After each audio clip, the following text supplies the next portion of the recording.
Popular ഫ്രണ്ടിന്റെ ദേശീയ chairman, സ്ഥാപക നേതാക്കന്മാരിൽ ഒരാൾ, അതോടൊപ്പം തന്നെ നിരോധിക്കപ്പെട്ട പോപ്പുലർ ഫ്രണ്ടിനെ പോലെ തന്നെ അതിന് തൊട്ട് മുന്നേ അല്ലെങ്കിൽ വർഷങ്ങൾക്ക് മുന്നേ തന്നെ നിരോധിക്കപ്പെട്ട സിമി എന്ന് പറയുന്ന ഒരു സംഘടനയുടെ സംസ്ഥാന പ്രസിഡന്റ്, ഇതുപോലുള്ള പ്രധാനപ്പെട്ട സംഘടനയുടെ വലിയ തരത്തിൽ ഈ പ്രവർത്തനം നമ്മുടെ രാജ്യവ്യാപകമായിട്ട് കൊണ്ടുവരാൻ ശ്രമിച്ച ഒരു നേതാവാണ് ഈ അബൂബക്കർ. അദ്ദേഹം ഇപ്പോൾ ഈ NIA കേസുമായി ബന്ധപ്പെട്ടുകൊണ്ട്, തീവ്രവാദ കേസുമായി ബന്ധപ്പെട്ടുകൊണ്ട് ജയിലിലാണ്, തീഹാർ ജയിലിലാണ്.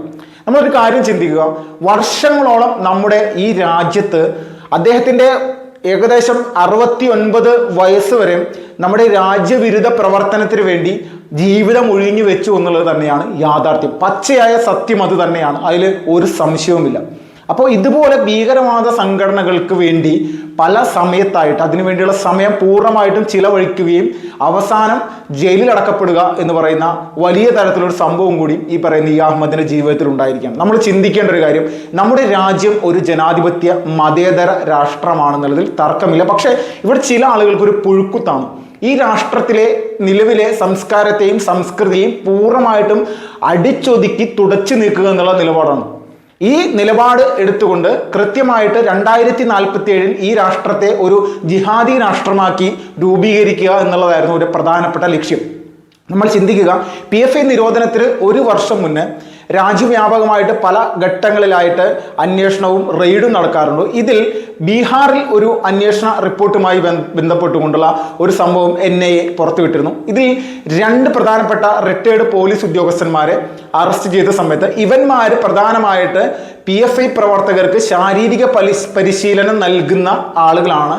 ഈ 2 വ്യക്തികളെയും കൃത്യമായിട്ട് ചോദ്യം ചെയ്യലിന്റെ അടിസ്ഥാനത്തിലും കയ്യിൽ നിന്ന് കിട്ടിയ തെളിവിന്റെ അടിസ്ഥാനത്തിലും രാജ്യത്തിനെതിരെ യുദ്ധം ചെയ്യാൻ വേണ്ടി ഒരുപാട് ആളുകളെ തയ്യാറാക്കാൻ ഇവർ പ്രതിജ്ഞാബദ്ധരാണെന്നും അതോടൊപ്പം തന്നെ 2047 ഈ രാഷ്ട്രത്തെ ഒരു ജിഹാദി രാഷ്ട്രമാക്കി മാറ്റുക എന്നുള്ളത് തന്നെയാണ് ഇവരുടെ ലക്ഷ്യം എന്നുള്ള രീതിയിലേക്കും കൃത്യമായിട്ട് പറഞ്ഞു വെക്കുന്നു. അപ്പോൾ നമ്മൾ ചിന്തിക്കുക, നമ്മുടെ രാജ്യത്തിൻ്റെ ഉള്ളിൽ ഇതുപോലെയൊരു വലിയ തരത്തിൽ വിധ്വംസക പ്രവർത്തനം നടത്തുന്ന സംഘടനകൾക്ക് സ്വതന്ത്രമായിട്ടിവിടെ പ്രവർത്തിക്കാൻ സാധിച്ചത് ആര് നിലനിൽക്കുന്ന സമയത്താണ്, അല്ലെങ്കിൽ ഏത് രാഷ്ട്രീയ പ്രസ്ഥാനം ഇവിടെ വലിയ രീതിയിൽ പ്രവർത്തിക്കുന്ന സമയത്താണ്. അത് കോൺഗ്രസ് എന്ന് പറയുന്ന രാജ്യത്തെ ഭൂരിപക്ഷം വലിയ സംസ്ഥാനങ്ങളും ഇവർ തന്നെയാണ് ഭരിച്ചിരുന്നത്. ഇവർക്ക് വലിയ രീതിയിൽ സ്വാധീനമുള്ള കേരളത്തിലടക്കം PFI പോലെയുള്ള ഒരു സംഘടനയ്ക്ക് വലിയ രീതിയിലുള്ള സ്വാധീനം ഉണ്ടാവുന്ന ഒരു സാഹചര്യം സൃഷ്ടിക്കപ്പെട്ടത് ഇവരുള്ള സമയത്ത് തന്നെയാണ്, അല്ലാണ്ട് ഒരു സംശയമില്ല. പക്ഷെ BJP ആണ് അധികാരത്തിലിരിക്കുന്നത് എന്നുള്ള ഒരു ചിന്താഗതി ഇവന്മാർ മറന്നുപോയി. ഇതിൻ്റെയാണ് ഇപ്പം നടന്നുകൊണ്ടിരിക്കുന്ന സംഭവ വികാസം.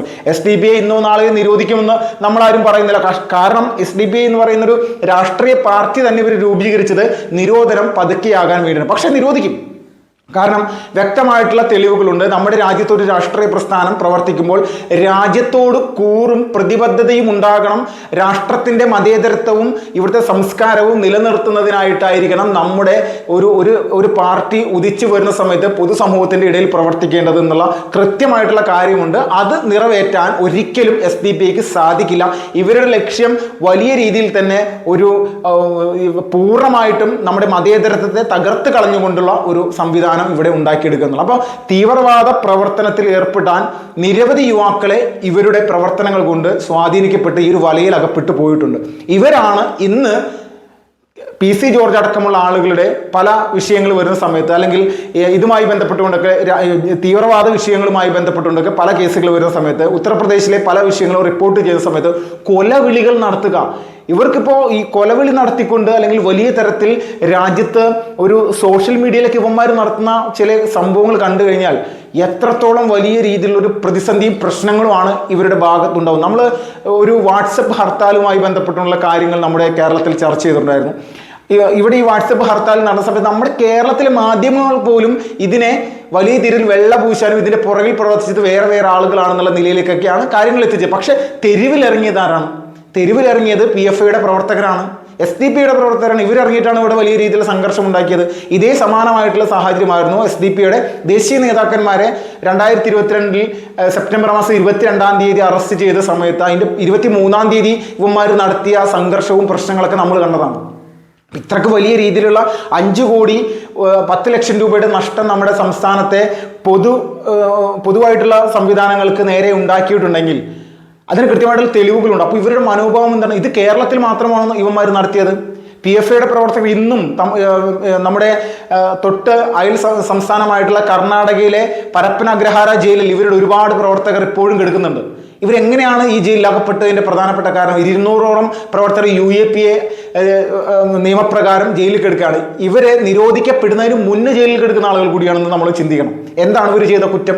ഇതുപോലെ വാട്സപ്പ് ഹർത്താൽ പോലെ തന്നെ സോഷ്യൽ മീഡിയ വഴിയുള്ള ഒരു പോസ്റ്റിന്റെ പേരിൽ, ഒരു കമന്റിന്റെ പേരിലാണ് കോൺഗ്രസ് നേതാവിന്റെ അവിടുത്തെ ഒരു MLAയുടെ ഭാര്യ സഹോദരൻ ഇട്ടൊരു കമന്റിന്റെ അടിസ്ഥാനത്തിലാണ് ഒരു വലിയ കലാപം തന്നെ ബാംഗ്ലൂരിൽ ഉണ്ടാക്കിയത്. അപ്പൊ ഇതുപോലെയുള്ള മനോഭാവമുള്ള ആളുകളെ സൃഷ്ടിച്ചെടുക്കാനും ഇങ്ങനൊരു സംവിധാനം ഉണ്ടാക്കിയെടുക്കാനും യഥാർത്ഥത്തിൽ നമ്മുടെ രാജ്യത്ത് വർഷങ്ങളോളം പ്രവർത്തിച്ച ഒരാളാണ് ഈ അബൂബക്കർ, സംശയമില്ല. അപ്പൊ ഈ അബൂബക്കർ ഇനി എന്താണ് ഈ പറയുന്ന വ്യക്തിയുടെ ഒരു പ്രധാനപ്പെട്ട ജീവിത രീതി എന്തായിരിക്കാം?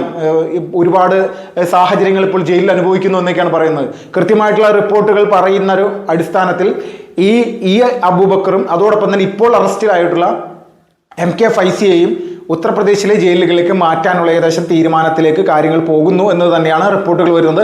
UPയിലെ ഗാസിയാബാദിലെ ജയിലിലേക്കാണ്. കാരണം കേരളത്തിൽ നിന്ന് ഇനിയും ഒരുപാട് അറസ്റ്റുകൾ ഉണ്ടാകാനുള്ള സാധ്യതയുണ്ട്. ഇവരൊക്കെ തിഹാർ ജയിലിലാണ് ആദ്യത്തെ ഘട്ടത്തെ പരീക്ഷണം എന്നുള്ള രീതിയിലേക്ക് പോകുന്നതും.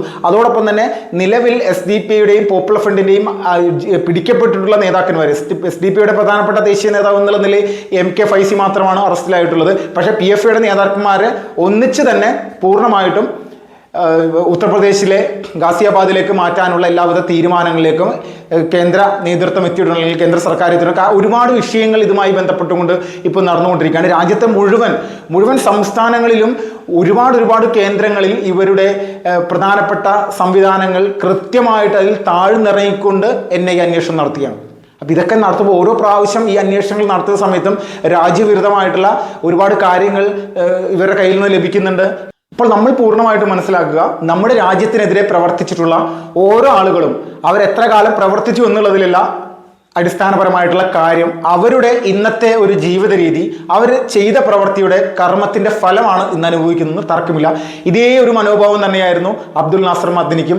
വർഷങ്ങളോളം അങ്ങേര് പ്രസംഗിച്ച് നടന്ന കാര്യങ്ങളൊക്കെ എന്താണെന്നുള്ളത് നമ്മുടെ കേരളത്തിന് കൃത്യമായിട്ടുള്ള, കേരളം കണ്ടിട്ടുള്ള ഒരു കാര്യമാണ്. ഇനി അതിൽ എത്രത്തോളം വെള്ളപൂശി ഞാൻ അങ്ങനെയായി, ഞാൻ ഇങ്ങനെയായി, സമാധാനത്തിന്റെ വെള്ളരിപ്രാവായി എന്നൊക്കെ പറഞ്ഞാലും നമ്മുടെ ഈ രാജ്യത്ത് ഈ അബ്ദുൽ നാസർ മദനി എന്ന് പറയുന്ന വ്യക്തിയുടെ പേരിലും ഒരു സ്ഫോടന കേസ് ഉണ്ട്. അതിൽ വർഷങ്ങളോളം വിചാരണ തടവുകാരനായിട്ട് ജയിലിൽ കിടന്ന വ്യക്തിയാണ്. ഇപ്പോഴും ബാംഗ്ലൂരിൽ തന്നെയാണ് ഈ അബ്ദുൽ നാസർ മദനി ഉള്ളതെന്ന് കൂടി നമ്മൾ മനസ്സിലാക്കുക. ഇതുപോലെയുള്ള വലിയ രീതിയിലുള്ള പ്രശ്നങ്ങളും പ്രതിസന്ധികളും ഉണ്ടാക്കി ഒരു കാലഘട്ടം വരുന്ന സമയത്ത് അയ്യോ ഞങ്ങൾ സമാധാനത്തിന്റെ വെള്ളരിപ്രാവുകളായി എന്ന് പറഞ്ഞിട്ട് കാര്യമില്ല. രാജ്യത്തിൻ്റെ അകത്ത് ഇവർ ചെയ്ത പ്രവർത്തനങ്ങളുടെ പേരിൽ എത്രത്തോളം ചെറുപ്പക്കാരാണ് ഈ ഒരു പ്രവർത്തനത്തിൻ്റെ എല്ലാം ഭാഗമായിട്ട് ഇന്ന് ഇന്ത്യ മഹാരാജ്യത്തിലെ പ്രധാനപ്പെട്ട ഭരണകൂടത്തിനെതിരെ തെറിവിളിയും ബഹളവും കൊലവിളിയുമായിട്ട് ഇവർ നിരന്തരം നടന്നുകൊണ്ടിരിക്കുകയാണ്.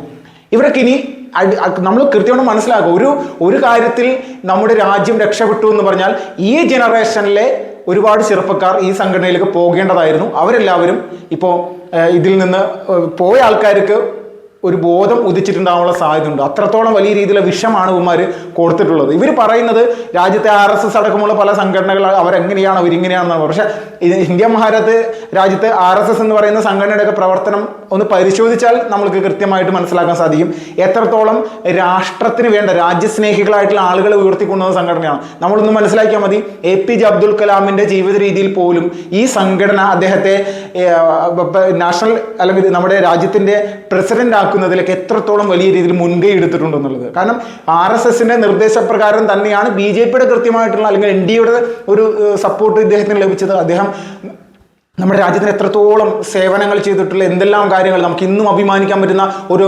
കൃത്യമായിട്ടൊരു ഇസ്ലാം ഫോളോ ചെയ്യുന്ന ഒരു വ്യക്തിയല്ല. അദ്ദേഹം ഇസ്ലാം ഫോളോ ചെയ്യുന്നതിനോട് ആരെങ്കിലും എതിർക്കുന്നുണ്ടോ? ഏതെങ്കിലും ഹിന്ദു സംഘടന അദ്ദേഹത്തിന് എതിർക്കുന്നുണ്ടോ? കാരണം അദ്ദേഹം രാഷ്ട്രത്തിന്റെ ധീരനായിട്ടുള്ള ഒരു പൗരനാണ്. നമ്മുടെ എല്ലാവരുടെയും ആത്മാഭിമാനം ലോകത്തിന് മുന്നിൽ ഉയർത്തിപ്പിടിച്ചിട്ടുള്ള ഒരു രാഷ്ട്രത്തിന്റെ പ്രസിഡന്റാണ്. അപ്പം ഇതുപോലെയുള്ള രാജ്യസ്നേഹികളെ പൂർണ്ണമായിട്ട് നമ്മൾ അംഗീകരിക്കുകയും ഇവർക്കൊപ്പം നിൽക്കുകയും ചെയ്യുന്ന അല്ലെങ്കിൽ ഇവരെ ചേർത്ത് നിർത്തുന്ന ആളുകളാണ് നമ്മുടെ ഈ രാഷ്ട്രത്തിലെ ഭൂരിഭാഗം ആളുകളും. പക്ഷേ ഇതിനിടയിലാണ് ഇതുപോലെ പുഴുക്കുത്തുകളുമായിട്ട് കുറേ എണ്ണം ഇറങ്ങി നമ്മുടെ രാഷ്ട്രത്തെ നശിപ്പിക്കാൻ വേണ്ടി നിരന്തരമായിട്ട് ശ്രമിക്കുക. ആ ശ്രമങ്ങളെ പൂർണ്ണമായിട്ട് പരാജയപ്പെടുത്തുക എന്നുള്ളത് തന്നെയാണ് മോദി സർക്കാരിന്റെ ലക്ഷ്യം. അത് തന്നെയാണ് ഇവന്മാരിപ്പോൾ ജയിലിൽ കിടന്ന് അനുഭവിച്ചുകൊണ്ടിരിക്കുന്നത്.